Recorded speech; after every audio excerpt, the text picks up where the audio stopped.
Right then, so as promised in the what have we got video, thought we'd have a quick walk around the Dream Tank.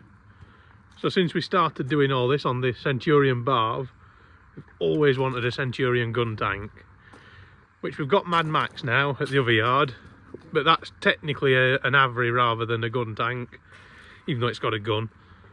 Whereas this is a proper Centurion Mark 13 main battle tank with the big gun.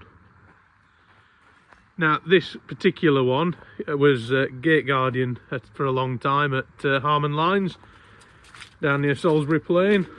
We've supplied them with a new Gate Guard, a Chieftain, and we've come back with this, which is just looks a bit worse for wear, but it is very, very complete, which is the main thing. Now, unfortunately, when we were trying to get this going, we did find it's got a leg out of bed. The engine's basically scrap. But we may be able to rescue some parts of it. I say may, we will be able to rescue some parts of it. And then we're also thinking about selling some bits of the engine to sort of raise money to fund the new engine. So if anyone wants like a piston or a conrod out of a Meteor, sorry, we may be able to oblige.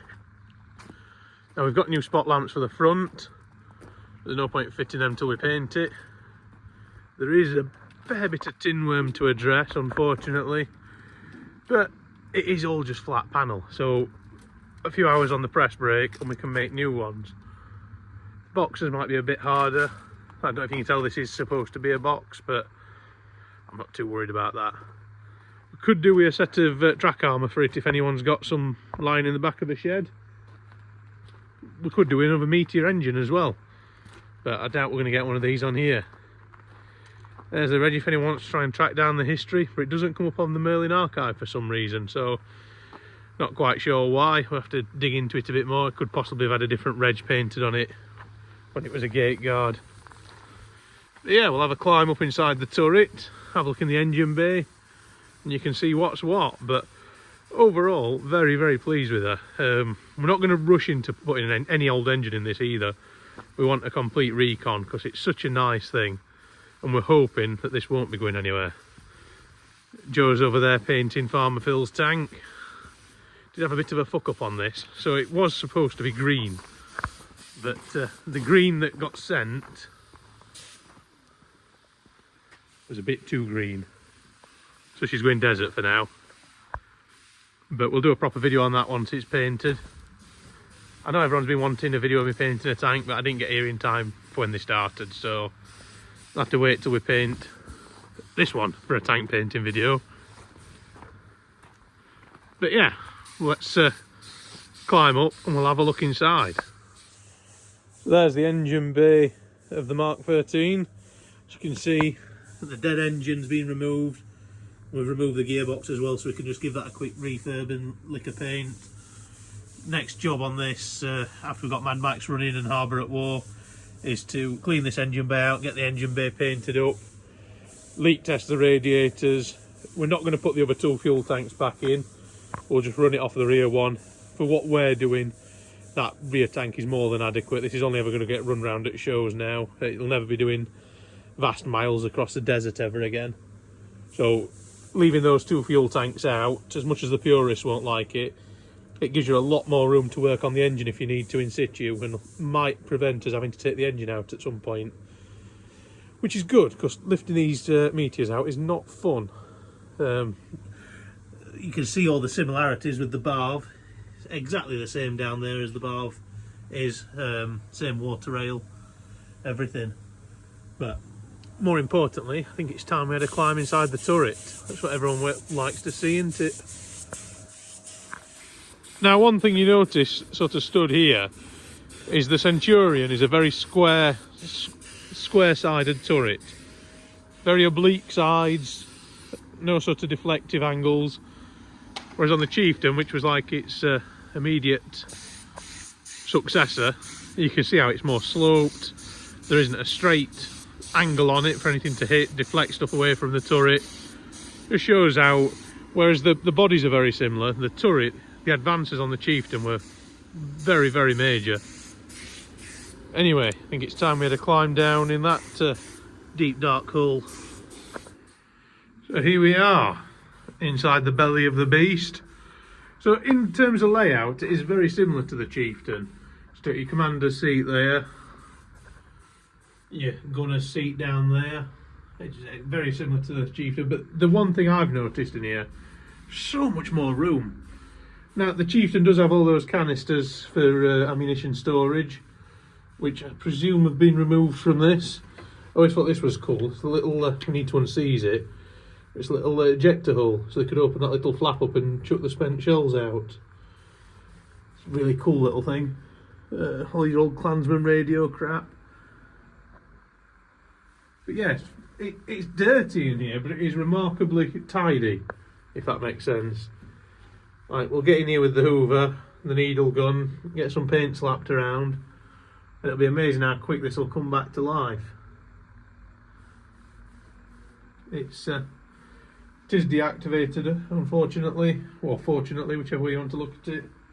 Oh, there's some storage boxes down there for the shells, and you can sort of see down through there is the driver's compartment. But yeah, it does require a fair bit of work in here, but everything's here.